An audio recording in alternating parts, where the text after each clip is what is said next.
This evening, continue with the series of talks on the Satipatthana Sutta, which, as you know, begins with the Buddha's declaration that these four abidings of mindfulness are the direct path to the overcoming of dukkha, to the realization of nibbana. So it's a very striking statement. This is the direct path for awakening. We've spoken of the basic definition of Satipatthana, and three of the four qualities of mind that we need to develop and strengthen to accomplish this goal of liberation. A bhikkhu, meaning anyone who undertakes this practice, a bhikkhu abides ardent, clearly knowing, and mindful. So we spoke at some length of these three different qualities. Tonight I'd like to speak of the last phrase in the definition and also go on to some of the specific instructions the Buddha gave for doing this practice. So a bhikkhu abides, a bhikkhu, that's us, abides ardent, clearly knowing and mindful, free from desires and discontent in regard to the world.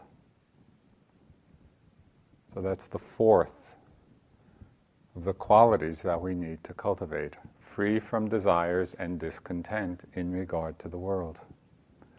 So this refers, freedom from desire and discontent, refers to the quality or the mental factor of concentration, of samadhi. Now, samadhi means the composure or the unification of mind. And as we know from those times when our minds have been concentrated, when we've settled in to that stillness, when samadhi is present, it brings about a great sense of inner ease, of contentment, of calm. At those times we are abiding free of desire and discontent because of the force of the concentration. There are different ways of developing and strengthening this quality of samadhi. Ajahn Sucitto, who many of you know, disciple of Ajahn Sumedho and an abbot of one of the monasteries in England, he described the development of samadhi, described it as developing naturally, enjoying embodied presence. So it's not something in this regard that's something we have to struggle for, but rather to allow it to develop naturally through enjoying embodied presence, which means settling back into our bodies, settling back into the moment, allowing all the tensions and the knots, all the stresses of the body naturally unwind, naturally unravel. It's as if when we create the space of awareness, when we create the space of mindful presence, the mind settles by itself into a place of concentration because we're simply being present for that which arises. We're aware of what's presenting itself moment after moment.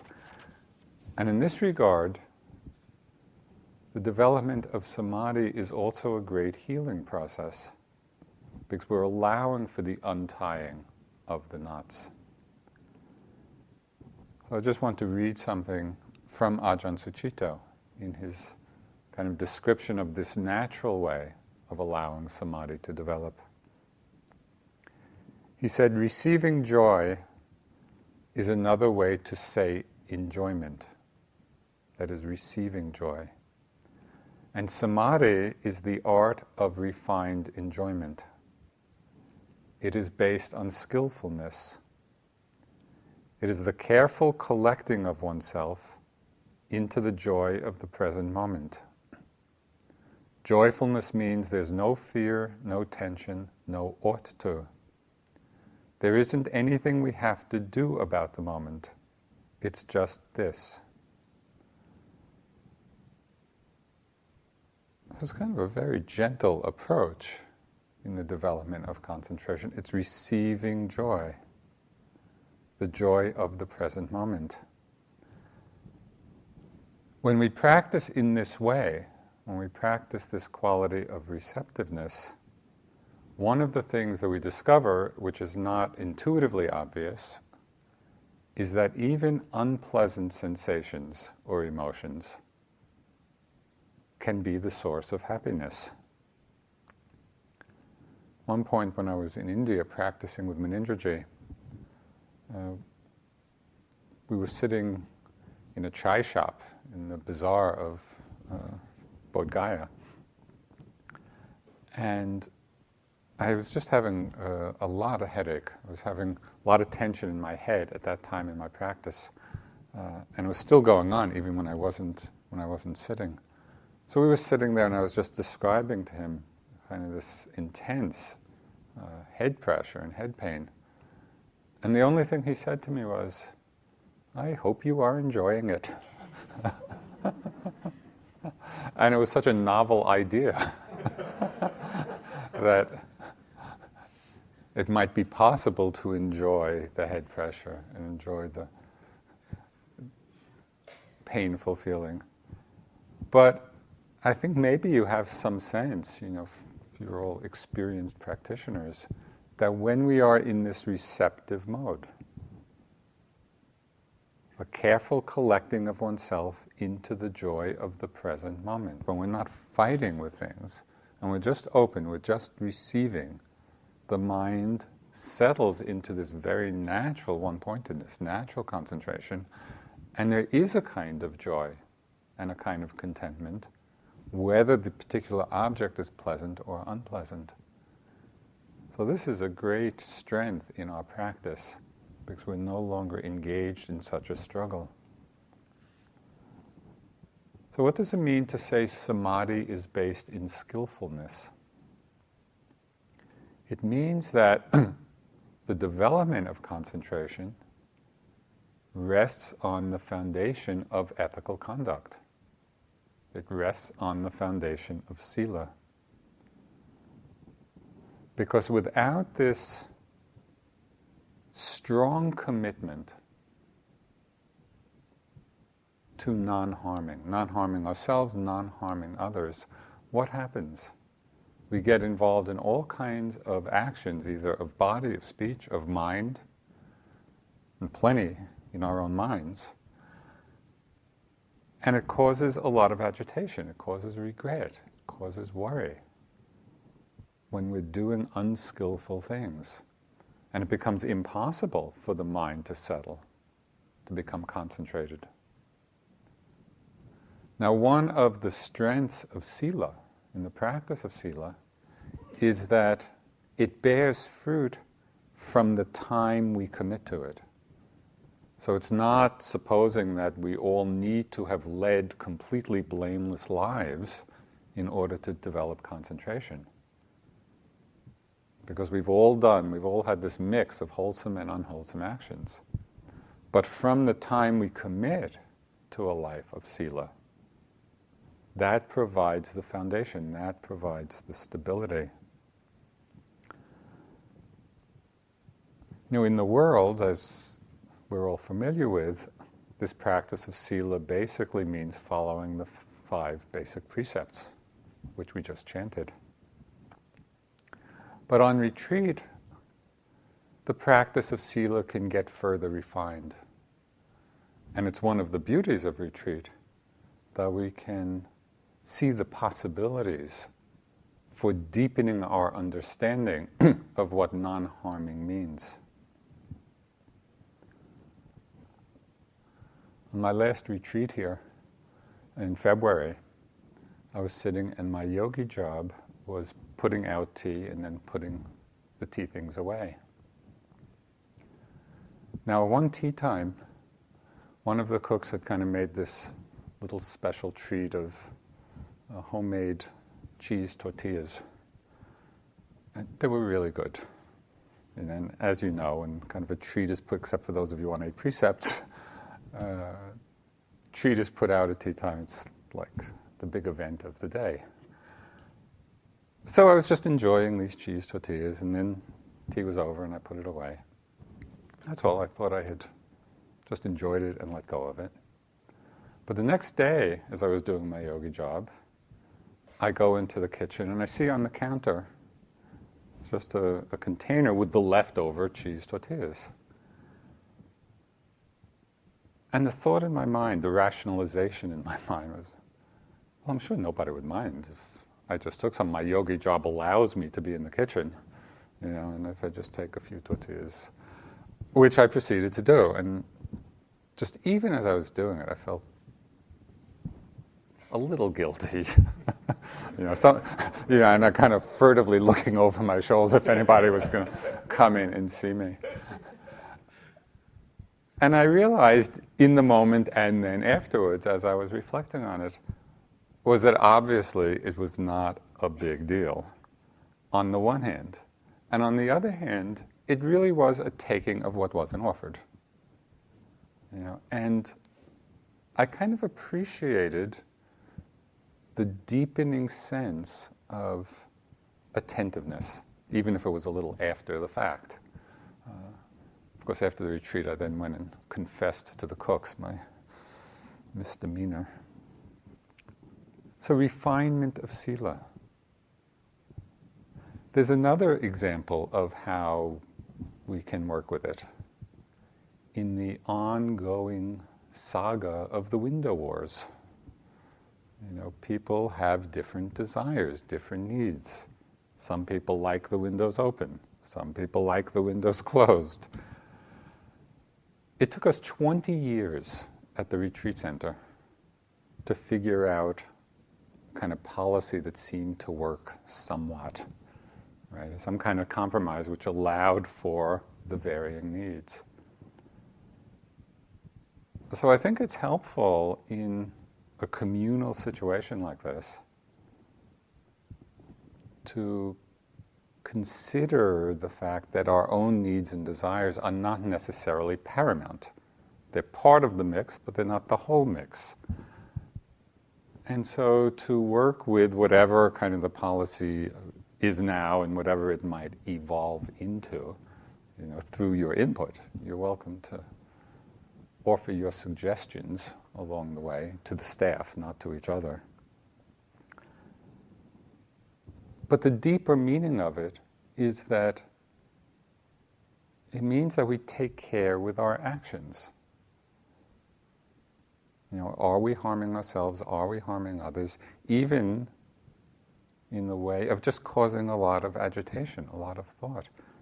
Can we give certain things up? Tell a little Sarah story.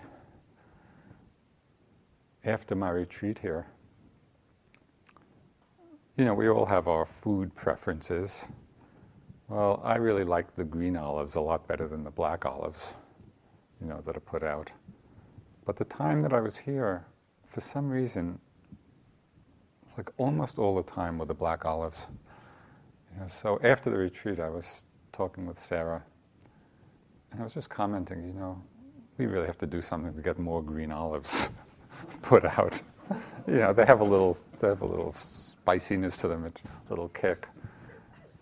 And she just looked at me with, I hope, compassion and great wisdom, and said, Joseph, you're going to have to give up a lot more than olives.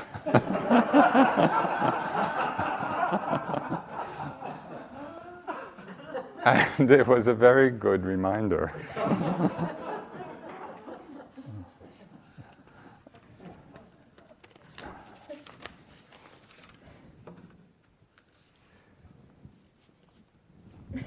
So with this foundation of sila, and again, in the obvious ways of the precepts, but in the more refined ways that we can really work with when we're on retreat, the mind more easily settles into this happy, relaxed state, which is, the happiness is the proximate cause of concentration.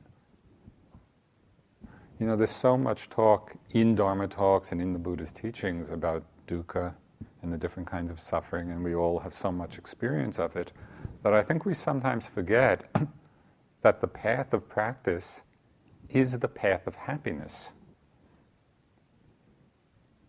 In fact, the Buddha talked of 7 kinds of happiness. And concentration, samadhi, is the third. Like after the happiness of human sense pleasures and heavenly sense pleasures, greater than that is the happiness of samadhi, of concentration. Higher than that is the happiness of insight. And then the happiness of awakening, and the different stages of awakening. So we don't want to undervalue or gloss over the power of happiness. It's actually where the path is leading and is itself the foundation or the cause for concentration to arise.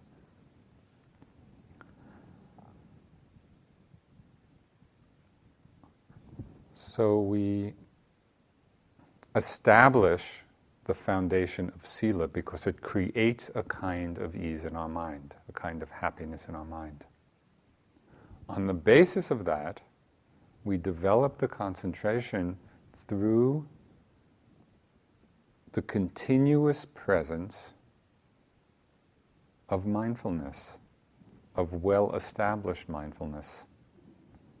That's how we develop concentration, through the continuous presence of well-established mindfulness. And we do this in one of 2 ways. The first is through a directed awareness onto a particular or single object. You know, so when we work with the breath, or we work with the sensations of the movement in a step, or we work with the sound, we're just letting the mind stay steady, even in a very receptive way. We can be receiving it, just like the radio receives a radio signal on a particular station. We can tune in to a particular station, the breath station or the step station. So it can stay very receptive, but also very precise. We're feeling it, or we're experiencing that object steadily, exactly, precisely, in a very relaxed way, in an open way, in a receiving way. The second approach, or the second way, is not through this directed awareness, steadiness on a single object, but rather a more choiceless awareness, where we're settling back and just open to whatever's arising at any of the 6 sense doors.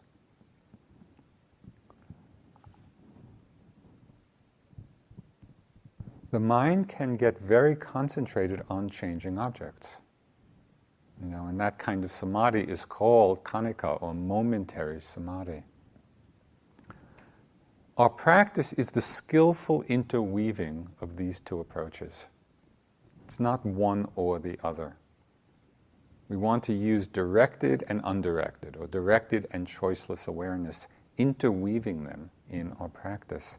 And the Buddha recommended this interweaving. Now, in one sutta, he said that it's good to focus on a single object when the mind is either sluggish or distracted. Because by developing the one-pointedness, the concentration on a single object, it allows the mind to come back to that place of calm, that place of serenity, kind of a space of internal joy. And so then when the mind is collected, again collected, we open it up to a choiceless awareness. Now, some of you are doing jhana practice, and that's just one way of developing the one-pointedness, and then using it. You can use the jhana practice to then open up in a choiceless way to all the changing objects. But for any of us doing our practice, whether it's the formal jhana practice or not, we can get a very intuitive feel. When do we need to be one-pointed on a single object? When do we open up? And to begin to trust that movement, that flow between the two. I mean, there's one simple guideline. If one approach is not working, try the other one.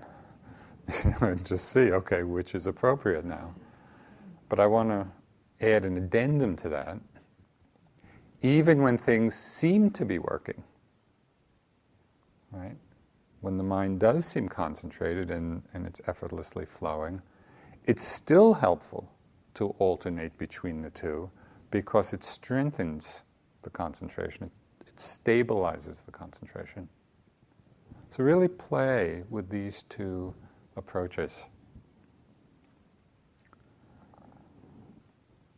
When I first went to India after the Peace Corps, and after wandering around looking for a teacher and ending up in Bodh Gaya with Munindraji,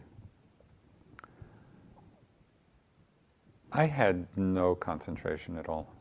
Just my mind very distracted with a lot of thought. I loved to think about things and spent a good deal of time doing so.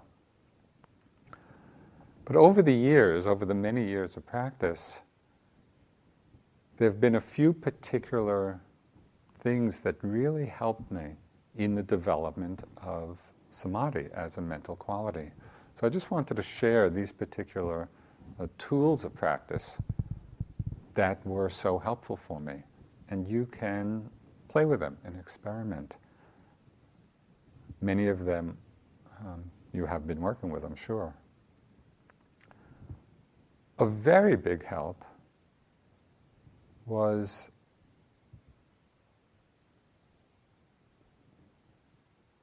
in practicing as I moved about, going from the more superficial awareness of knowing I was moving to actually feeling the sensations in the movement. So when we're reaching for something, for example, we can know that our arm is reaching, which is being mindful. We're present, we're not absent-minded. But a deeper, more concentrated level would be not simply to know that I'm reaching, but to feel the many, many sensations within that one movement. That's the embodied presence that Ajahn Sucitto was talking about. And I found that it made a huge difference in the quality of my connection with what was arising with experience throughout the day. So that's one thing which I would recommend greatly. The second, and this, if you like, you can try. At times, doing 6-part walking. You know, generally we talk of the walking meditation. The slowest is in the 3-part of lift, move, place. Well, at a certain point, Sayadaw U Pandita suggested that I do 6-part walking. And what that's involved with is there's the lifting, and then dividing the moving forward into 2 sections. So it's lifting, you could say move, and then the swing of the leg. You can find whatever note is appropriate for you. So it's lift, move, swing, and then the lowering, the placing when you first touch, and then the stepping or the pressing. Okay, so it's lift, move, swing, lower, place, step. What I found was that this made a huge difference in the level of my concentration. Because even when I was doing the slower walking in lift, move, place, in some way that I wasn't aware of, I was still leaning forward a little bit. I was kind of lifting in order to get to the end. And I wasn't aware of it. I thought I was really being mindful and present. When I did the 6-part walking, it just helped me drop back, settle back more completely. It's just something to play with, a possibility for you. Practicing the mindfulness of small things, the movement of one's hands, the shifting of posture, the mindfulness of intention. It takes a lot of mindfulness with the subsequent deepening of concentration to really pay attention to the intentions. So just as a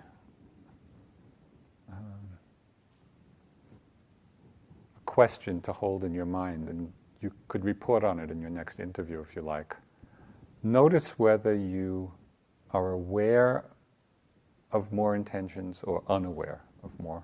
Which is the bigger pile? And just holding that question in mind, I think may help to just see how many intentions through the day you can notice. It very much refines the quality of the attention.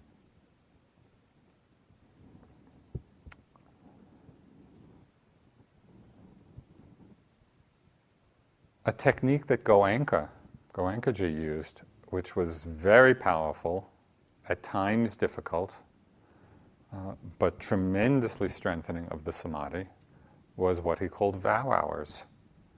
Where certain hours during the day we would take the vow not to move. Let me die, I'm not going to move. And sometimes it felt like one was dying. But the strength of that intention for stillness made all of those small movements and adjustments that we normally do, which can be distracting in a certain way, it just stilled it. And a result was that the mind got very, very concentrated. Well, in our upper middle path mode, we've softened it a little bit and really make it as a sliding scale of vow. If you want to do a vow hour, great. If you want to do a vow 45 minutes, a vow 30 minutes, a vow 15 minutes. Just to start playing with whatever time frame feels like it will be challenging and doable. Work with it. See what happens with that intention.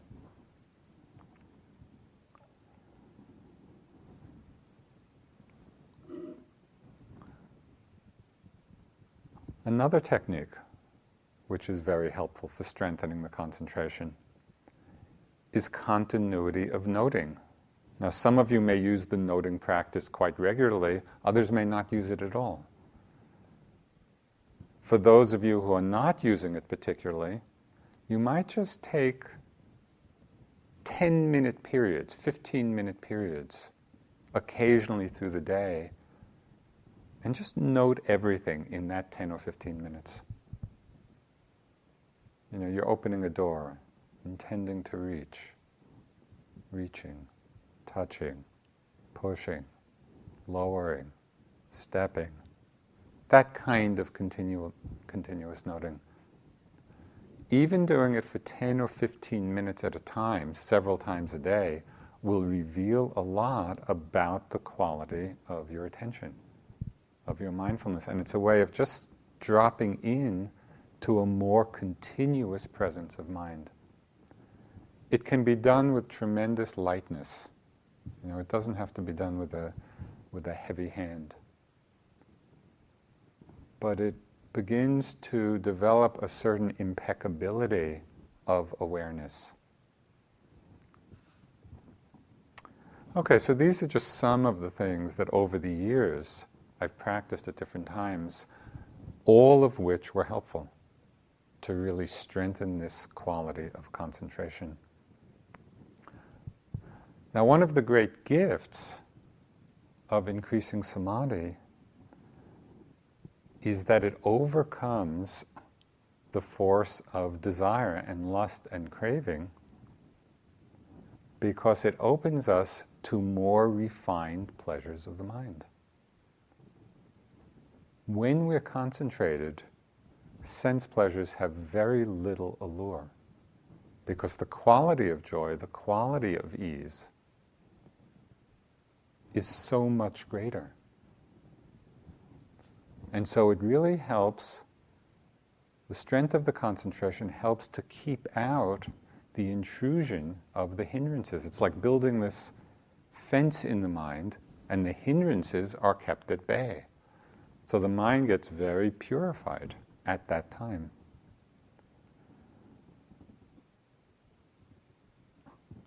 As we practice, and as the default level of concentration in our mind increases, and this is what happens, and it's one of the joys, I think, of reflecting back on our practice over many years, because I've certainly seen it in myself, compared to how my mind was when I began.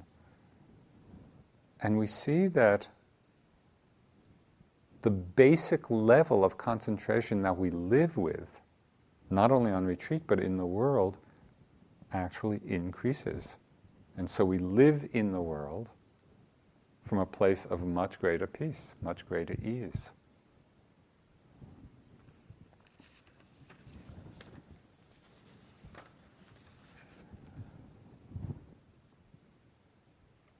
As we know, samadhi and concentration is not the final goal of the practice. So the Buddha was very clear about this. It's not what could be called the heartwood of the Bodhi tree. It's not freedom itself. But we should not undervalue the tremendous importance, the tremendous role it plays on this path to freedom. And the Buddha emphasized this. He said something quite striking. He said that it was lack of respect, or that it will be lack of respect for concentration, which is one of the causes for the disappearance of the Dhamma in the world. So it's a very striking statement, that lack of respect for concentration will be one of the causes for the disappearance of the realization of the Dhamma in the world. I think this is a particularly important statement in the transmission of the Dharma to the West. Because as we know, in our Western culture, we so much want everything to be instant. Our cultural attention span is pretty minimal. We even want enlightenment, awakening, to be instant. We often don't want to put in the time and the effort and the sustained application necessary to strengthen this faculty of concentration, of samadhi. And one of the visions for establishing the forest refuge was precisely this recognition. That kind of, as a Sangha in the West, that there was this great need for a place where people could practice in an uninterrupted way for extended periods of time, to give ourselves time to really develop and nurture and mature these qualities. I want to read something from the Dalai Lama, and I'm not sure whether it would be encouraging or discouraging, but I like it anyway. He said, "Within a short time span, it is impossible to change all our concepts or the entire attitude of our mind. It needs constant application. Speaking from my own small experience, from the age of about 16 or 17, I began to make some serious effort to change and improve my outlook. Now at 55, which was some years ago, some 39 years have gone by. Several decades have passed. yet still the result is not satisfactory. We do have to struggle and to work hard, and that is the reality. Well, if this is the Dalai Lama, and we may have a different idea of his progress, but I think it's pointing to something important for us. That this is a vast undertaking, this path of awakening, of genuine freedom. And we need to put all the pieces in place. And the Buddha is saying this in this definition of satipatthana when he's talking about abiding with a mind free of desire and discontent. That means with a mind that has established itself in concentration. So this completes, for now anyway, the part on the opening declaration. This is the direct path for the realization of Nibbana. About the definition of the 4 abidings of mindfulness and the qualities we need: abiding ardent, clearly knowing, and mindful, free from desire and discontent in regard to the world. In the sutta, the Buddha then goes on to describe in a fair amount of detail the 4 mindful abidings. And a phrase that's used, it's not used in the sutta itself, but in some of the commentaries, it's a word that I like. He calls them the 4 gochara. Gochara is Pali for pastures. And so the Buddha's saying, these are the 4 appropriate pastures for the grazing of our mind. Right? It's the pasture of the body, of feelings, of the mind, and of dhammas. And as he goes through each of these 4 abidings, the body, feelings, mind, and dhammas, in the sutta he describes quite a few different techniques for each one of these. So by the end of the sutta, as he describes different techniques for the development of each of these abidings in mindfulness, there's this amazingly comprehensive map, comprehensive picture of how we practice this path of awakening. It's very complete.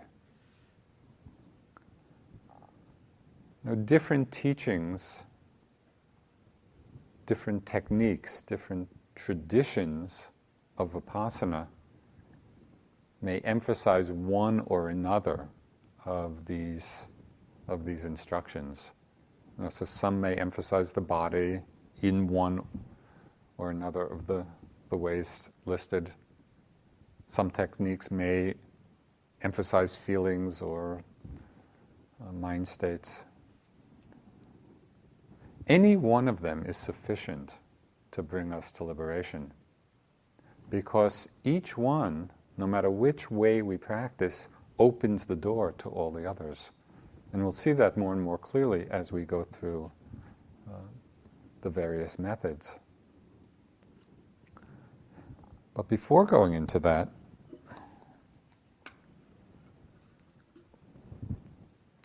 there's one other element of the sutta that stands out by virtue of its frequency of repetition. And that is a refrain that occurs 13 different times. The same refrain occurs 13 different times in the sutta, and it follows every specific meditation instruction. So it's worth paying attention to this refrain. The Buddha's saying, this is how you practice in each of these 4 abidings.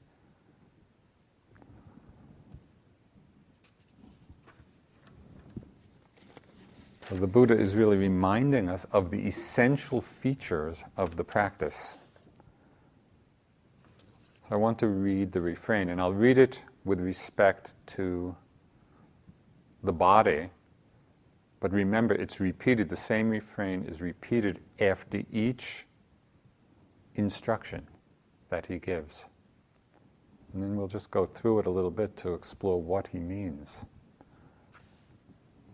Okay, so the Buddha says, in this way, in regard to the body, one abides contemplating the body internally, or one abides contemplating the body externally, or one abides contemplating the body both internally and externally. One abides contemplating the nature of arising in the body, or abides contemplating the nature of passing away in the body, or one abides contemplating the nature of both arising and passing away in the body. Mindfulness that there is a body is established in one to the extent necessary for bare knowledge and continuous mindfulness, and one abides independent, not clinging to anything in the world. That is how, in regard to the body, one abides contemplating the body.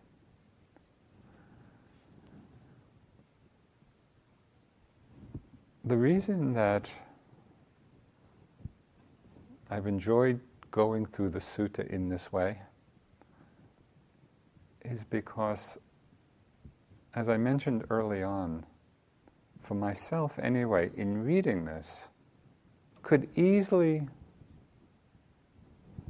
just have my eyes glance over this paragraph because it's so repetitious. You know, okay, he said that, let me go on. Contemplating the body internally, contemplating externally, contemplating both internally and externally. And it's so easy not to pay attention. You know, what does this mean? The Buddha's saying something here, and we need to really understand it.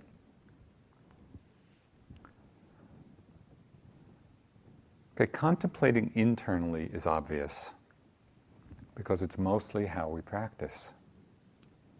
It's the present moment awareness of what's arising in the mind, in the body. So I want to give more attention to what it means to contemplate externally, because there's some interesting aspects of that that we don't normally emphasize very much. We don't make explicit.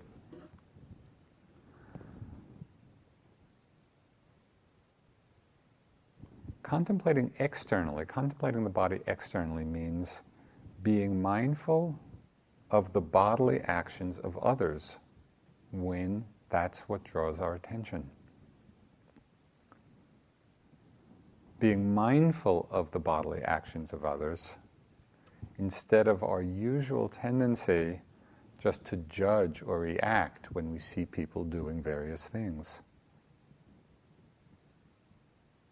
You know, and just reflect on your own experience. You're contemplating internally, really paying attention, and then something catches your eye. You know, you see somebody doing something. What's the first response to that? Are we simply resting in awareness of that other person's bodily action, being mindful that that's what's happening? Or does the mind jump in? You know, with a judgment, with a comment, with a reaction? Can we stay mindful that the other person is walking, or eating, or doing their yogi job, without getting lost in our thoughts of, oh, they're walking too fast, they're walking too slow, they're being careful, they're not being careful. You know, it's all of that mental proliferation. There's one very ironic and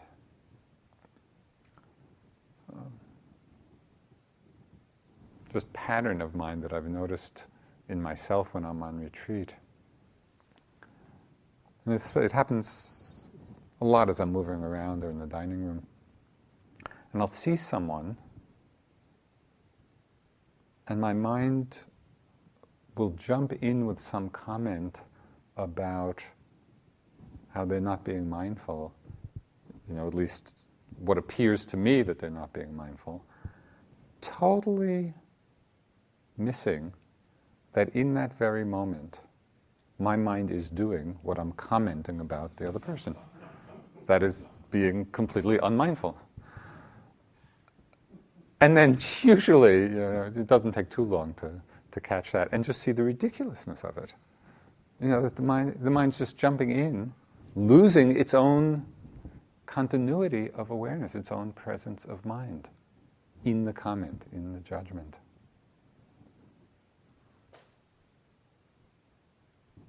So by practicing this very simple mindfulness of the body externally, so we actually make that a practice, it really protects our minds from the arising of these different kilesas. We actually are able to sustain the continuity of our own awareness because we're encompassing the external as well. From the other side, have you noticed at times that when you are aware of someone else moving very mindfully, and really being careful, that when we're just aware of that other person moving so carefully, it actually induces a state of stillness in ourselves. The other person's concentrated attention, when we're mindfully aware of it, becomes the cause of our own deepening concentration. So this is really a wonderful thing to see, and it's why the Buddha in part recommended that we hang out with people who are mindful, with people who are concentrated and collected, rather than restless and agitated. And so in this way, when we understand the effect of others, when we're contemplating externally, when we recognize the effect of others on our practice, we really see that the way we practice ourselves, the more careful, the more mindful, the more attentive we are, it is a gift to everyone else. It is actually helping everyone else be more mindful and concentrated.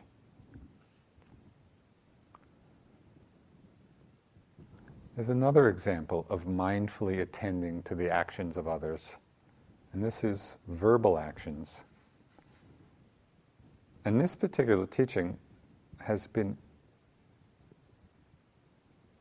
extremely powerful for me because it's a way of understanding both how our minds react to the verbal actions of others, and it points to other possibilities. So I want to read this. This is from a sutta called the Simile of the Saw, and this is just one small part of it, where the Buddha is talking about mindfulness of speech, but not mindful of our own speech, rather mindful of the speech of others. So this is practicing mindfulness externally. He said, "Bhikkhus, there are 5 courses of speech that others may use when they address you. Their speech may be timely or untimely, true or untrue, gentle or harsh, connected with good or connected with harm, spoken with a mind of loving kindness or with a mind of inner hate. Herein, bhikkhus, you should train yourself thus. Our minds will remain unaffected. We shall utter no unskillful words. We shall abide compassionate for their welfare with a mind of loving kindness." That is a very powerful practice. Because what the Buddha is saying, instead of our usual habituated reaction and judgment of other people's speech, it's staying mindful. Yes, this speech is true or it's not true. It's gentle or it's not gentle. It's timely or it's untimely. It's motivated by love or motivated by ill will. We are abiding in mindfulness, which allows us, with practice, this is not an easy practice, to remain unaffected. uttering no unskillful words, abiding compassionate for their welfare with a mind of loving kindness. This is what comes from mindfulness of external actions. So there's a lot. This is a whole arena for us of practice.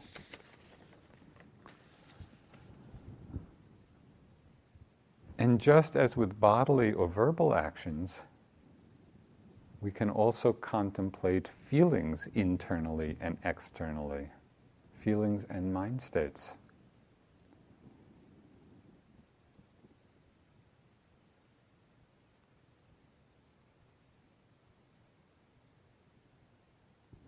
The more we can be mindful of the mind states and feelings as they arise in others, mindful externally, we stay much more sensitive to what's happening in the other person, and we get less caught up in our judgments and reactions. Being mindfully externally, mindful of the feelings and mind states arising in others, also can help us be more aware of our own motivations, our own feelings, either because they resonate, we see something similar, or by way of contrast. So I'll give you an example. Quite a few years ago, maybe 4 years ago or so, 5, I was at a Buddhist Christian conference at Gethsemane Abbey in Kentucky, Trappist Abbey. And His Holiness the Dalai Lama was there, and there were 25 Buddhists and 25 Christians. There was a lot of discussion, about all kinds of things, about Christian doctrine and Buddhist doctrine. And I found my mind sometimes engaged, sometimes just disengaged or commenting about various things that were said. And then at the end of it, the abbot of the abbot of Gethsemane Abbey, said that the thing that most touched him during the whole conference was one day as we were all leaving the chapter room, just outside, as we were leaving it, there was an image, a statue of Mary, and that as the Dalai Lama passed the statue, he stopped and bowed. And it was something that in a million years wouldn't have occurred to me to do. I was just kind of walking right by, never really giving thought to, okay, well, what does that mean? What does it represent? Is it something I could bow to? And the Dalai Lama, and this was completely, he wasn't doing it for anybody. He didn't even know somebody was noticing. Just out of his own kind of sense of wisdom and compassion and respect and reverence and devotion. It was just a natural thing for him to do. And more than anything else, that's what was meaningful. More than any of the words that were said. And so that's a way of being mindful externally of other people's motivations or other people's feelings. Sometimes by way of contrast with our own, it illuminates our own minds, our own hearts. We see other possibilities.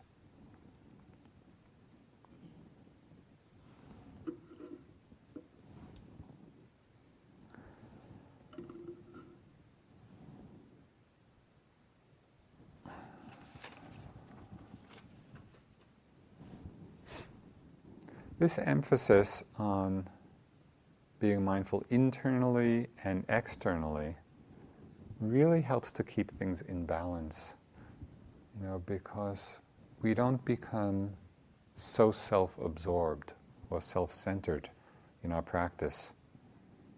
And it helps weaken the tendency towards yogi mind, where just things in our own minds can get so exaggerated, as if the particular thought we're having or the particular feeling we're having suddenly becomes the center of the universe. This balance, mindfully internally, mindfully externally, it keeps things more in harmony. It also keeps us attuned to how our actions are affecting others. Because there's a danger, especially in a situation like this where there's so much emphasis on being mindfully internally,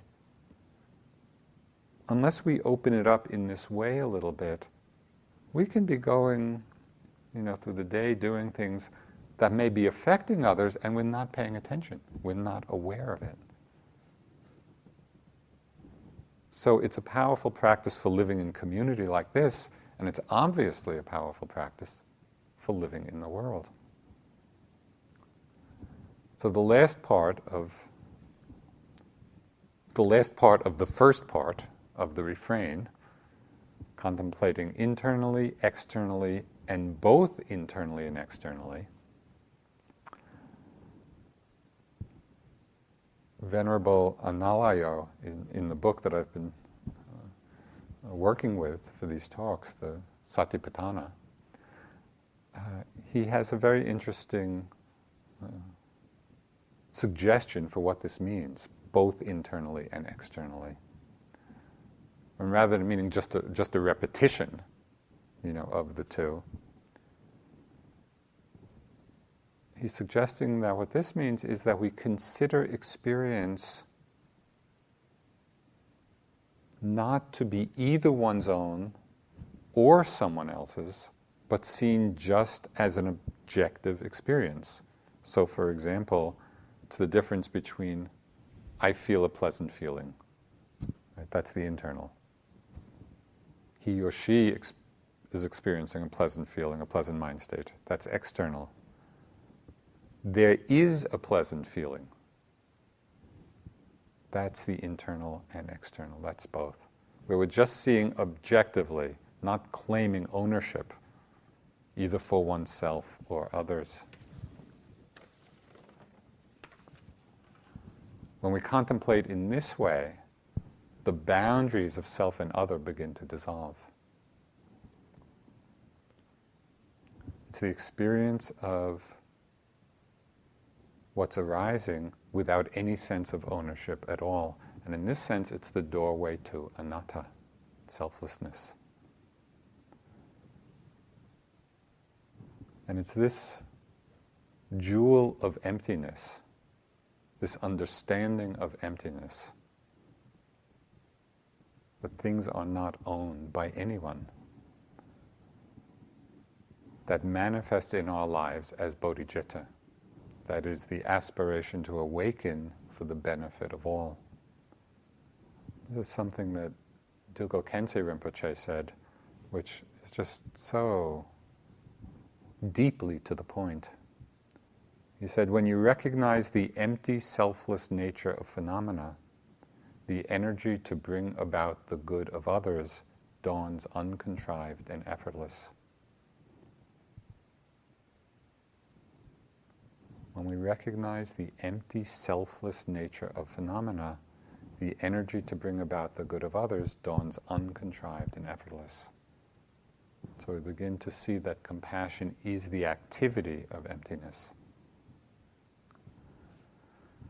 So next week, as we continue through the sutta, talk about the next instruction in the refrain. First instruction is contemplate internally, contemplate externally, contemplate both internally and externally. The next instruction in the refrain is one that leads to a deeper understanding of no self, a deeper understanding of emptiness. Let's sit for just a few minutes.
the verses of sharing and aspiration. Through the goodness that arises from my practice, may my spiritual teachers and guides of great virtue, my mother, my father, and my relatives, the sun and the moon, and all virtuous leaders of the world, may the highest gods and evil forces, celestial beings, guardian spirits of the earth, and the Lord of death, may those who are friendly, indifferent, or hostile, may all beings receive the blessings of my life. May they soon attain the threefold bliss and realize the deathless. Through the goodness that arises from my practice, and through this act of sharing, may all desires and attachments quickly cease, and no harmful states of mind, until I realize nirvana in every kind of birth. May I have an upright mind, with mindfulness and wisdom, austerity and vigor. May the forces of delusion not take hold, nor weaken my resolve. The Buddha is my excellent refuge. Unsurpassed is the protection of the Dhamma. The solitary Buddha is my noble Lord. The Sangha is my supreme support. Through the supreme power of all these, may darkness and delusion be dispelled.